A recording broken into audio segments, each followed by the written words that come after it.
Good day guys and welcome to another episode of Riding in Tandem. RIT, Riding in Tandem, RIT. With me, RM, at napaka-exciting ngayong araw na to. Alam nyo kung bakit? Kasi ilo-launch na dito sa Pilipinas ang bagong-bagong Mitsubishi Triton. So goodbye Strada, hello Triton. Ready na ba kayo? Tara na!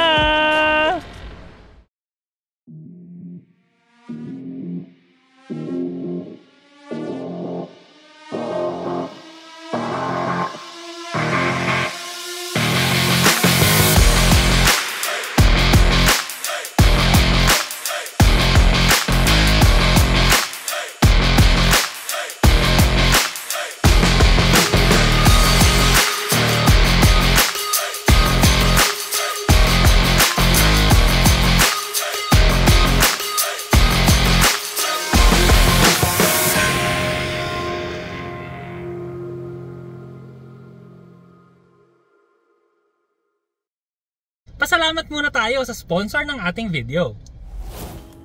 Ito ang Attosport, the world's most innovative mobility scooter. Pwedeng itupi, pwedeng hilahin, pwedeng paghiwalayin. May leather seats at grips. Illuminated ang LCD dashboard. May mga ilaw for visibility. At pwedeng lagyan ng armrest. Mabilis din itong i-assemble.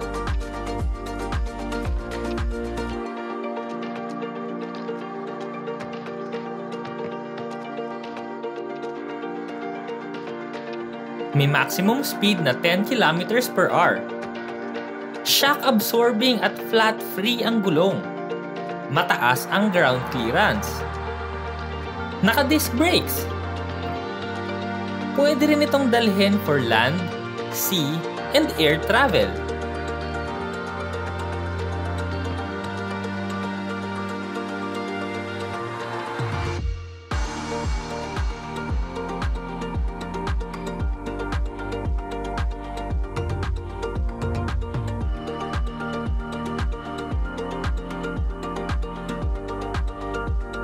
More than 20 kilometers na tuloy-tuloy ang kayang puntahan. Engineered with flair, designed with passion for performance. Be active, be free, be yourself. Attosport, moving life.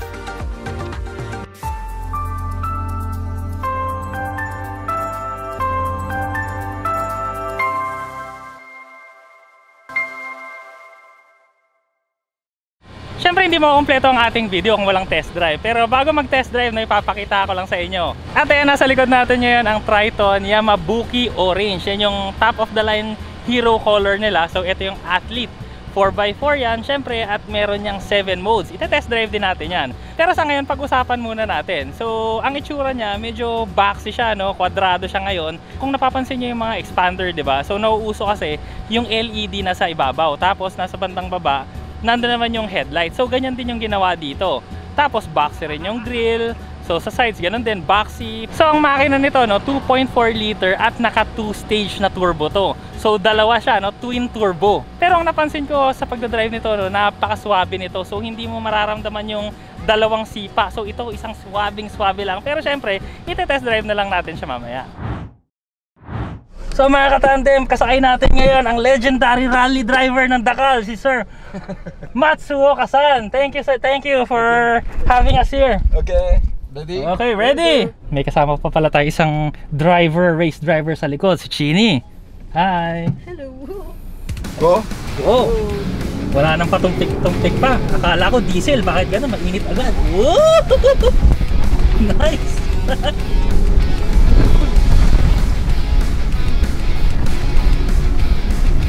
Very comfortable. Yeah, very comfortable. Ooh. Grabe, sana ganito rin ako mag-drive. Grabe. So mga katandem, nakikita nyo ngayon, no?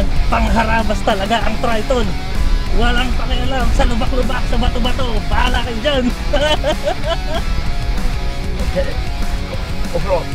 Off-road, okay. Off-road. Via the block. Rear diff lock. Slowly. Slowly. Slowly. And we are sideways. Oh my goodness. Oh my gulay.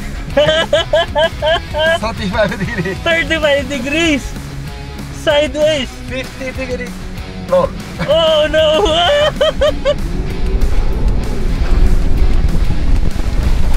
Oh my gulay.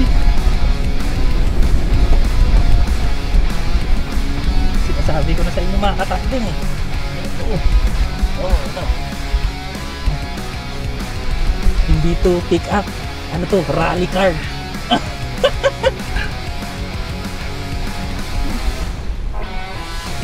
Oh my gulay. You right? Yeah. This is This is sideways.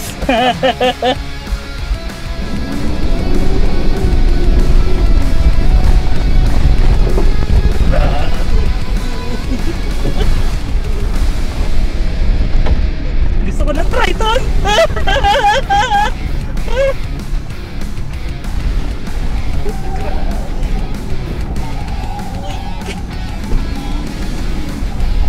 Grabe, idol.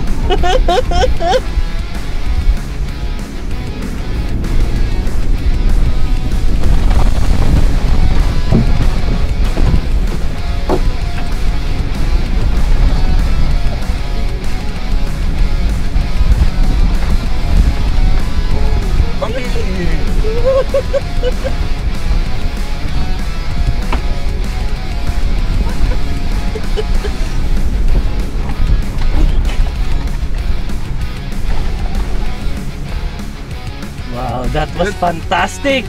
Very comfortable. Very comfortable. Very good. Yeah. And you're a very awesome driver. Very great. Oh my goodness, you're truly a legend. Thank you very much. Thank you very much. Thank you very much. Thank you. Thank you. Grabe mga katandem, kakatapos lang nating sumakay kay Matsuoka-san. Rally driver yon, siya yung isa sa mga champion ng Dakar Rally. Grabe, yung tuhod ko para nang nanginginig hanggang ngayon.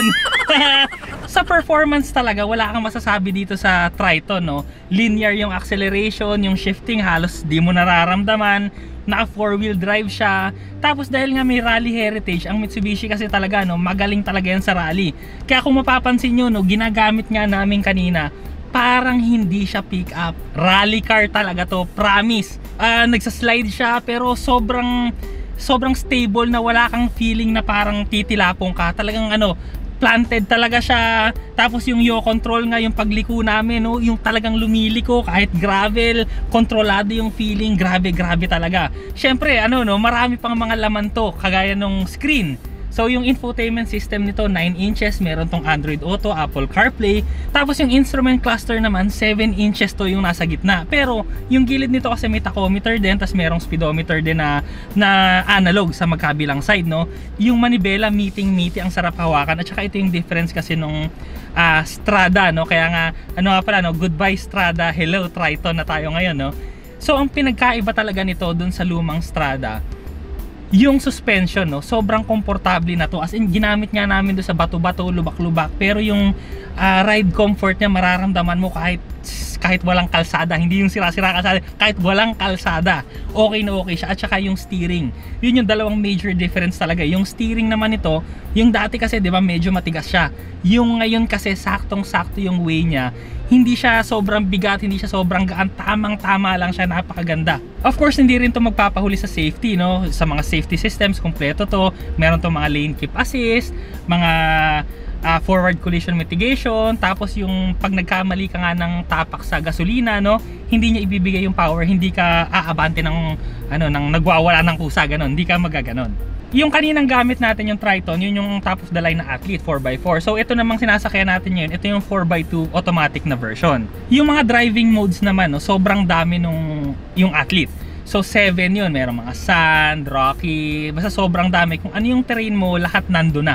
Syempre, all new model to, talagang napakaraming bago dito, no? Especially yung chassis at yung suspension. So yun nga, no? Ramdam na ramdam mo yung comfort kahit walang kalsada. Tsaka kung mapapansin mo, no? Kasi kumbaga pag tiningnan mo siya sa labas kasi hindi sobrang laki niya. Pero pagdating dito sa loob, no? Ang laki ng shoulder room niya.